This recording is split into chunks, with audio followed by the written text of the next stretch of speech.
안녕하세요. 본셰프의 최용문입니다. 이번 시간에는 또 많은 문의사항 중에 하나 주제가 주택연금입니다. 시청자분들께서 많이 잘 아시듯이 우리가 이제 3층연금이라고 하면 1층에 국민연금, 2층에 퇴직연금, 3층에 개인연금이 있습니다. 그리고 4층이 지금 주택연금으로 자리 잡고 있습니다. 뭐 시골에서는 뭐 농지연금 뭐 이런 것도 다 해당이 되는데 아무튼 이번 시간에는 주택연금에 대한 소개 및 또 주택연금을 활성화시키고자 하는 이런 정부 정책도 계속되고 있습니다. 그에 대해서 한번 자세하게 한번 얘기를 나눠보도록 하겠습니다. 오늘 전문가 함께 해주실 분은 강주성 우리 전문가님입니다. 안녕하세요. 네, 안녕하세요. 네, 반갑습니다. 네, 반갑습니다. 자, 최근에 이제 이 주택연금 관련한 기사들 보면 집값이 고점일 때 주택연금 가입을 고려하라. 그래서 어떤 얘기가 나오냐면 주택연금 개시했다가 집값이 오르고 있기 때문에 다시 주택연금을 해지하고 다시 또 재가입을 고려하는 사례도 뭐 생기고 있고요. 또 주택연금에 또 이제 이런 질문도 있습니다. 주택연금 가입하면 집을 날리는 거 아니냐 이렇게 문의하는 사람도 있고 또 물가 상승률을 고려하면 주택연금 수령액이 너무 작은 거 아니냐. 그 다음에 해지했을 때 그럼 어떤 손해가 있을 수가 있으니 진짜 뭐 어떤 거는 조심해야 된다. 뭐 이런 얘기들도 이제 기사가 많이 되고 있고요. 그다음 또 고령층, 취약 고령층 우대형 주택연금도 지금 이제 확대가 되고 있습니다. 하여튼 뭐 여러 가지 지금 주택연금을 가지고 하나씩 저희가 좀 전문가와 함께 살펴보도록 하겠습니다. 자, 우리 강주성 전문가님, 제가 이제 먼저 정부의 주택연금 활성화 방안 가지고 제가 혹시 변경되고 있는 부분에 대해서 하나씩 질문을 드릴게요. 네네. 가입 연령 변경이 어떻게 됩니까? 네, 기존에는 이제 만 60세 이상이었는데요. 지금 최근에 이제 55세로 더 내려갔습니다. 그래서 부부 중 연장자 기준으로 55세로 되어 있습니다. 요즘 보니까 이제 뭐 파이어족 그래가지고 빨리 은퇴를 원하는 사람도 있고 한데 주택연금 가입 연령 자체를 5살이라고 낮춰줬네요. 네, 맞습니다. 보통 요즘 퇴직을 이제 뭐 55세 전후로 하는 경우가 굉장히 많이 있다 보니까 그렇죠. 네, 부족한 연금 또는 이제 국민연금이 개시되는 시점과의 어떤 그런 차이가 있다 보니까 이런 주택연금도 좀 밑으로 내려서 55세로 바꾼 것 같습니다. 주택연금이 여기서 갑자기 이제 궁금한 질문. 주택연금이 우리나라에는 언제 도입이 됐어요? 주택연금은 대한민국은 2007년에 도입이 됐고요. 네. 2008년부터 가입자를 이제 모았습니다. 그런데 지금 기사들 보면 최근에 빠르게 가입하고 있는 사람이 늘어나고 있다. 네네. 뭐 그러는데 선진국에서 이제 이게 이제 들어온 거잖아요. 네. 그 고객분들 많이 상담해 보니까 주택연금에 대한 이제 질문이나 니즈가 많이 좀 생기고 있던가요? 그러니까 주택연금을 이제 관심은 많이 있으신데 또 이렇게 섣불리 딱 이렇게 가입하시는 건 조금 불안해 하시는 경우도 많이 있는 것 같으세요. 네. 그래서 뭐 선진국 사례도 보면은 뭐 일본은 0.1%, 홍콩은 0.5%. 가입률이? 예, 가입률이. 미국도 뭐 2.3 정도밖에 안 됩니다. 대한민국은 그래도 지금 한 1.6% 정도는 되고 있는데 이 대한민국 같은 경우는 이제 이 부동산 등 실물자산 비중 자체가 다른 나라들에 비해서 월등히 높습니다. 그래서 모든 자산들이 부동산에 좀 편중되어 있기 때문에 그 은퇴 이후에 노후 빈곤율이 1위인 대한민국에서 볼 때, OECD 국가 중에서 볼 때는 이런 좀 주택연금이 좀 많이 고려될 사항이라고 생각합니다. 네. 자, 그럼 두 번째. 이제 주택연금을 받을 수 있는 주택 가격의 조건이 어떻게 바뀌었습니까? 네, 이 부분도 굉장히 중요한데요. 원래는 이제 시가 9억에서 최근에 이제 공시가 등 9억으로 이제 변경이 됐습니다. 그래서 실거래가로 대략 한 12억 정도 거래되는 주택이라면 주택연금 가입을 고려해 볼 수 있으실 것 같습니다. 자, 그러면 주택 요건은 어떻게 됩니까? 아파트만 됩니까? 예전에는 이제 아파트만 됐었어요. 네. 근데 이게 그래도 이제 정부에서는 이제 주택연금 활성화를 많이 하려고 그래서 지금은 이제 단독이나 다가구 주택 또는 주거용 오피스텔도 가능하게 바꿨는데요. 최근에는 또 전세가 있는 또 대출이 있는 그런 곳들도 다 가능하게 변경했습니다. 과거에는 안 됐던 것 같은데. 네, 안 됐습니다. 전세가 그럼 누가 살고 있어도 네네. 집주인이 주택연금을 받을 수 있다는 네, 얘기예요? 맞습니다. 주택 가격 조건은 똑같은데 전세가 누가 살고 있다 그러면 뭐 그 금액을 제하고 네, 이렇게 맞습니다. 산정합니까? 근저당 설정을 하고 이제 그런 것들 나머지 금액에 대해서 연금을 받는 겁니다. 실질적으로 이제 좀 뭐 혜택을 많이 볼 수 있게 많이 조금씩 바뀌고 있네요. 네. 자, 그리고 또 궁금한 게 취약 고령층 지급액은 좀 다른 것 같아요, 일반하고. 네. 여기에 대해서 한번 얘기해 주시죠. 네, 그러니까 뭐 대한민국이 아까 말씀드린 것처럼 취약 고령층이 또 굉장히 많습니다. 그래서 네. 주택 가격이 이제 1.5억 원래까지만 이하도 이제 주택연금을 해줬는데 최근에는 1.8억까지 예, 해주기로 바뀌었고요. 그리고 이제 지급률 같은 경우 이제 연금 우대율이라고도 하는데 네. 이 우대율도 최근에 25%로 상향 조정해서 취약계층에는 조금 더 많이 연금을 드리는 예, 그런 제도로 변경이 됐습니다. 우리가 보통 건보료나 국민연금이 이제 사회보장제도인데 네. 그런 사회보장제도에는 이제 소득 재배분 기능이 있거든요. 아, 네. 근데 주택연금은 그동안은 이제 그런 개념이 도입이 거의 되지 않았었는데 지금은 약간 이제 정부에서 그런 부분을 좀 감안을 해주고 있는 것 같습니다. 그 다음에 이제 질문들도 많이 하시는 게, 뭐, 여러 연금들이 있는데, 받다가 한쪽 배우자가 이제 사망하면, 어떻게 되느냐. 연금 승계에 대해서 한번 얘기해 주시죠. 그동안은 이제 그 남아있는 배우자와 가족들의 동의를 얻어서만, 상속인들. 예, 상속인들의 동의를 얻어서만 이제 이거를 주택연금을 연장할 수 있었거든요.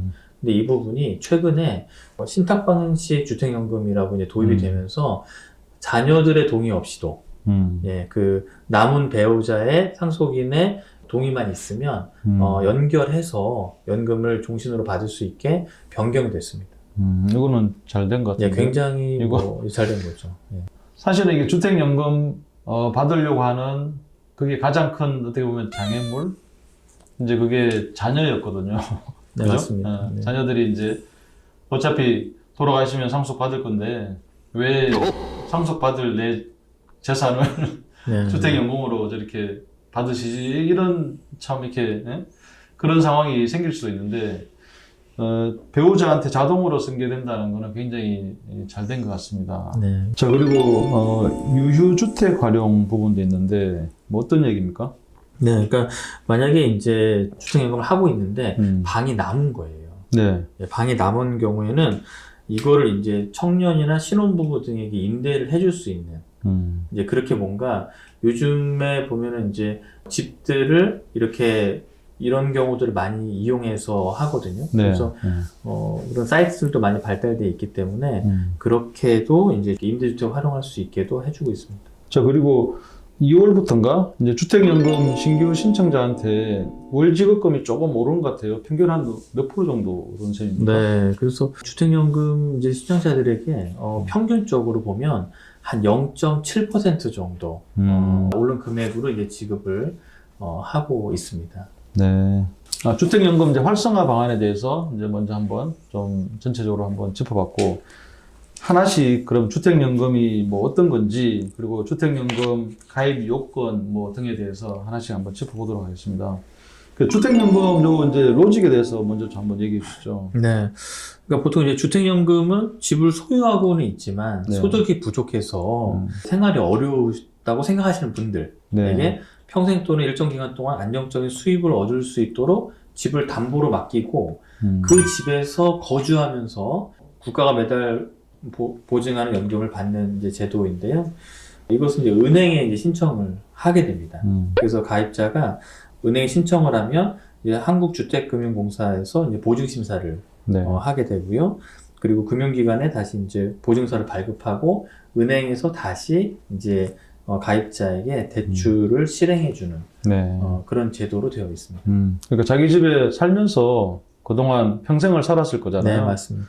살면서 이제 마지막에 노후 생활비가 부족하니까 주택연금을 받는 건데 집을 떠나는 건 아니다. 네, 이런 말씀이죠. 맞습니다. 그걸 이제 질문하는 분도 있더라고요. 네, 그러니까 아까도 이제 네. 그런 말씀 주셨었는데 그 이제 집을 줄여서 우리가 보통 뭐 40평대 살고 있으면 20평대를 줄여서 나머지 돈으로 노후 생활을 할 수도 있지만 실질적으로 그렇게 평수를 줄이는 것도 이 다운사이징 하는 것도 쉽지가 않고요.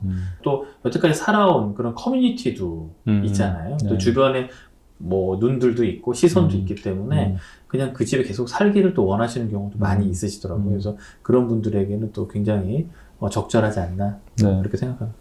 근데 이제 시가 아까 거기 공시지가 9억을 초과하는 집은 대상이 안 돼 버리니까 네네. 나이는 다 되고 한다 치더라도 안 되는 경우는 그거는 어쩔 수 없는 거죠. 네, 그런 경우는 좀 줄여서 어쩔 네. 수 없이 좀 하셔야겠죠. 그 맞게 네네, 맞춰야 맞습니다. 된다. 네.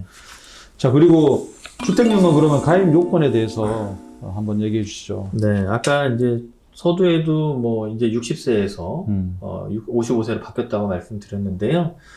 부부 중 한 명이라도 만 55세 이상이 되면 됩니다. 부부 네. 중 한 명이라도. 네네. 그게 가장 첫 번째고요. 그 다음에 두 번째는 부부 중에 한 명이라도 대한민국 국민이면 돼요. 네, 이게 뭐 시민권을 갖고 계신 분도 뭐 있고 하시기 때문에. 네. 근데 두 분 중에 한 명은 대한민국 국민이어야 하고요. 그 다음에 세 번째는 부부 기준 주택 공시가격 합의 9억 원 이하. 그러니까 이게 예전에 시가였다가 공시가 등으로 바뀌어서 실거래가로 대략 한 12억 정도 되는 주택인 경우에 가능하고요. 그리고 예전에는 1가구 1주택자만 됐었어요. 네. 근데 지금은 그렇지는 않은데 이게 모든 주택을 다 합해서 9억이 넘지 않으면 돼요. 부부의 합산이 맞습니다. 모두. 예. 근데 이제 또 뭐가 있냐면 9억을 초과할 때도 있잖아요. 그래서 네. 그때는 3년 내에 주택을 처분해서 9억 이하로 맞추면 됩니다. 안 되는 건 아니네요. 네, 초과돼도 하게는 해주는데 맞습니다. 3년, 3년 내에 이내에는 이제 맞추면 그거를 낮춰서 맞춰야 됩니다. 팔아서라도. 음. 그러니까 이제 만약에 이 경우는 다주택자인 경우에 해당이 되겠죠. 예. 네, 그 집이 두 채여서 뭐 9억을 음. 초과했을 때 한 집을 이제 3년 이내는 이제 좀 팔아라. 네네. 그렇게 보시면 되실 것 같습니다. 자, 그러면 제가 이제 몇 가지 또 질문을 좀 추가적으로 던져볼게요. 이게 이제 기사에도 가장 이제 많이 그 언급하는 것 중에 자, 주택연금 가입하면 집을 날린다고 생각하는 사람이 있는데 어떻게 보세요? 그러니까 이제 보통 주택연금 수령이 종료가 되면 네. 집이 처분되는 경우가 있지만 그렇지 않은 경우도 있습니다. 네. 그러니까 만약에 이제 내가 총 받은 연금이 이 주택 가격보다 훨씬 많았다. 그러면 많이 연금 받은 거잖아요. 네. 네, 그렇다고 해서 국가가 너 더 받았으니까 더 달라 이렇게 이야기하지 않거든요. 근데 이제 문제는 뭐냐면 이제 뭐 내가 연금을 주택 가격이 예를 들어 5억인데 연금을 받은 게 2억밖에 안 돼요. 그러면은 날리는 거 아니냐. 근데 그 나머지 3억을 상속인에게 돌려줍니다. 그리고 또 하나는 뭐냐면 그 시점에 주택 평가액으로 평가해서 돌려주거든요. 네, 그래서 그런 부분들이 있기 때문에 이걸 뭐 날린다 뭐 이렇게 생각하실 필요는 없으실 것 같습니다. 하여튼 연금 수령이 확정 기간에 받고 종료가 되면 그동안 받은 연금액하고 뭐 이자하고 계산하고 네네. 그때 이제 집값 가치가 변하겠죠. 네네, 맞습니다. 그걸 계산해서 남아 있느냐 부족하냐 네, 뭐 그런 맞습니다. 거네요.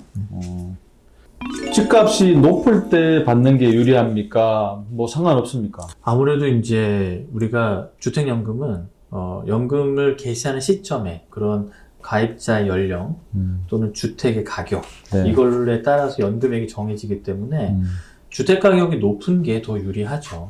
그게 더 유리합니다. 그래서 이제 해지도 뭐 늘어나고 있다 이렇게 기사를 저도 봤습니다. 최근에 집값이 워낙 올라가지고 내가 주택연금을 신청할 때 가격보다 주택이 2배 이상 이렇게 뛴 경우도 있고 뭐 이러다 보니까 이 뭐 기준 자체가 연금액이 2배가 차이 나는 경우도 생겨버리니까 네. 당연히 가입자 입장에서는 이제 그런 생각을 할 수도 있을 것 같습니다. 자, 그러면 또 한 가지 더 질문. 주택연금이 어떻게 보면 대출 상품이라고 할 수 있잖아요. 네, 맞습니다. 주택담보대출하고 주택연금하고 뭐 어떤 차이가 있을까요? 이거 비교 설명해주면 좀 시청자들 이해하시는데 좀 도움이 될 것 같아요. 네. 주택담보대출은 집을 담보로 대출을 받는 거잖아요. 목돈을 받는 목돈을 거죠. 이제 예. 받는 건데 주택연금은 매월 빌리는 방식이에요. 주택연금도 이름은 연금이긴 하지만 네. 실제로는 대출 상품이거든요. 네네. 그래서 돈을 갚는 방식도 다르죠. 주택담보대출은 원리금을 나눠서 상환을 이제 하게 됩니다. 그래서 그렇죠. 보통 일반적으로는 원리금 균등상환 방식 이렇게 요즘에는 많이 사용하는데요. 근데 주택연금은 지급이 종료될 때 연금을 다 받았을 때 아니면 사망했을 때 그때 이제 일시에 갚는 이제 이런 형식으로 다릅니다. 형태가. 예. 지급 그 정해진 연금액을 받다가 이제 나중에 지급이 종료될 시점에 이제 정산하는 셈이죠. 네, 맞습니다. 예. 후정산하는 거죠. 네, 네. 좋습니다. 자, 지금까지 주택연금에 대해서 이제 뭐 활성화 방안 그리고 주택연금 이제 어떤 구조 또 뭐 많이들 하는 질문에 대해서 이제 좀 이제 알아봤는데 다음 시간에 또 이제 주택연금에 대해서 계속 이어가도록 하겠습니다. 여기까지 강주성 전문가님 감사합니다. 네.